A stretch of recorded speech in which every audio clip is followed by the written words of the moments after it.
And tributes continue to stream in for Raila Odinga. A comrade at arms who has fallen in the war for a more equitable Kenya is how veteran politician Koigi Wamwere has chosen to honor the late former Prime Minister.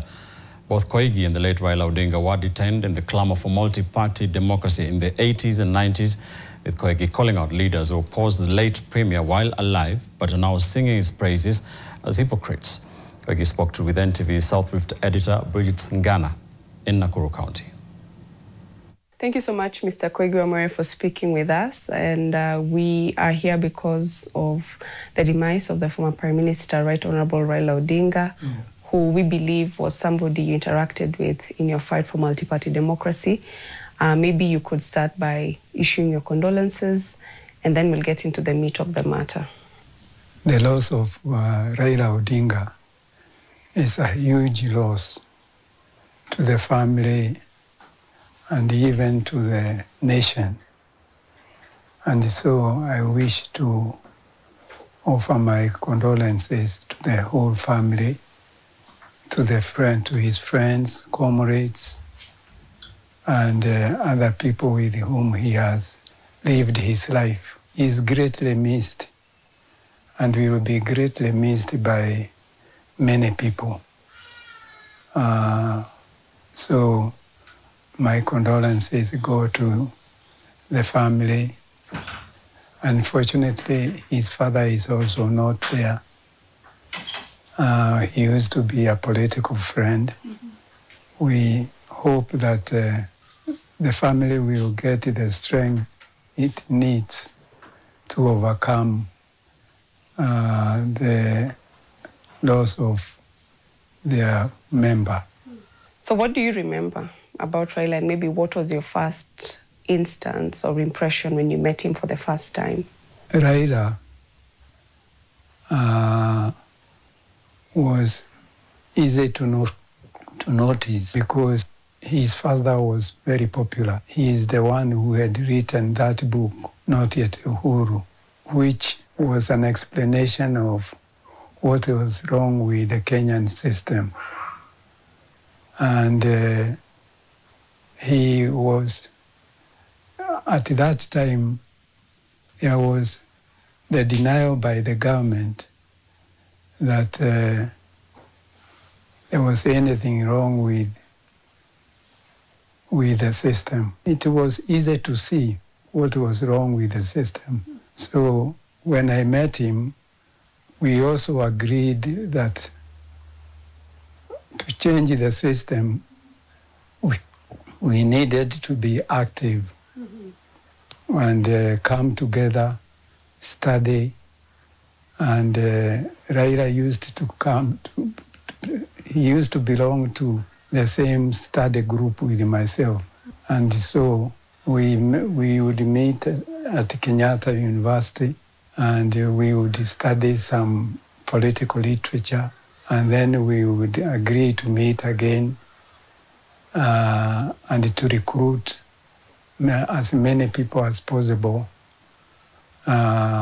so that we could bring change to the country. It was not just Jaramogi who agreed that there was something wrong with the system, or no, it was not yet Uhuru. J.M. Kariuki had said that we did not get independence so that we could have a society or a nation of 10 millionaires and 10 million beggars. And to commit ourselves to waging a campaign and a struggle against the government until either it changed or we were able to bring it down. But we were in agreement that the country needed change. And anybody who was of that mind, like Raila, who would seek out others like us who are also of the same mind. Yeah, so after that we We were detained together after the coup, but I was detained from Parliament, while he was detained from the university where he worked. As you sit here, are you happy that you and Raila got to see some of the fruits of the fight you put in? Yes, we are happy that we have made some progress, but we are also fairly disappointed that the amount of changes that we have that accrue to our struggle is the amount is quite small. The struggle is not over, and Raila, this should not be the time for Raila to die, because we haven't discussed with him exactly whether the tactics that we are using in fighting oppression and the problems that continue to plague the country, whether those means of fighting are the best for us to apply. But generally, nothing much has changed in the country. We still have very bad leadership. We have very bad, which has been a result of much of the problems that we have. Then, of course, we have a bad system that encourages or behaves as if the most natural thing to have and to continue having is corruption. There are those people who feel that maybe Raila gave in too soon every time in this fight for multi-party democracy. Do you hold the same opinion? Raila was a good part of the army that was fighting, but some people feel that sometimes he was conceding too much to the system. Though people cannot agree with one another 100% over their struggle and against their struggle for change. And Raila is of the view that in the struggle for change, people will use different means to get what we want. Some will use tactics that are fairly right, and the others will use strategies that are long-term, so that you don't have to use the same method to achieve change. So personally, I would have preferred a system that will deliver more change in a faster way, rather than trying to join the system and then forcing it to deliver things to individuals. If individuals are happy, most likely they will not register themselves to the army of change. They will want to enjoy what the system has granted to them as a means of making them more amenable to it. Again, it's a question of how much we can agree to surrender in order to move forward. But in the overall, I would say that what we have achieved is worth the while.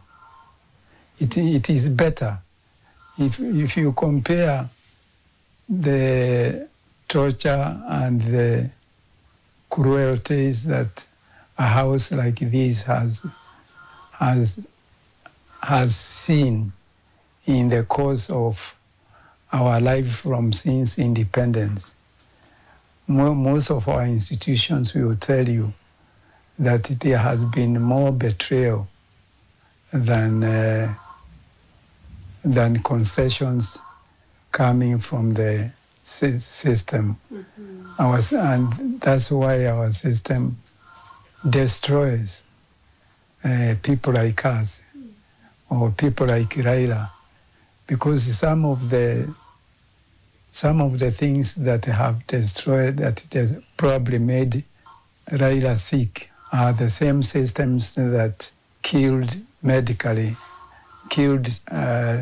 Matiba medically. We have to be careful to try and make sure that we are able to attain the most fundamental means of change and the forms of change, so that even if we have not been able to attain most of what we want and need and deserve, that we have majority change that can maintain us in a society. There are politicians who, during Raila's lifetime, have always been in opposition to him. But right now, after his demise, they are also among the people who are singing his praises. Do you think this is coming from the goodness of their heart, or it's just in the nature of politics where there are no permanent enemies? I think our leaders are as dishonest as they are with the dead, as they are with the living. And they don't impress me at all, especially when they will want to pretend that the dead were flawless. The dead were not flawless, and they will go like that to the next world. What we should worry about is whether, as before we died, whether there is anything we had done that is likely to earn some points in terms of when we get to heaven and become subjects of God's scrutiny. I will be surprised if the poor will give up the struggle for change merely because Raila is not with us. Raila will fight, I believe, in heaven. Unless he gives up, most likely, and it is not possible to give up against forces in heaven. I think we should ask Raila and the other people who die every day to realize that the system that we have is the one that is most to blame for their death. Raila was not ready to go. I think he wanted to be able to continue his fight against the system. If he was ready to go, I will say no to him, especially if he says that we should continue to make concessions that could have some which may have costed him his life. So I wish Raila the best in heaven, as I wished him the best while he was here on earth. My friend Raila, keep the good fight in heaven against any rebellion from Satan. And we shall also try to be as faithful to his belief in change. If we can do that, I think all of us will have qualified for a better life here and in the hereafter.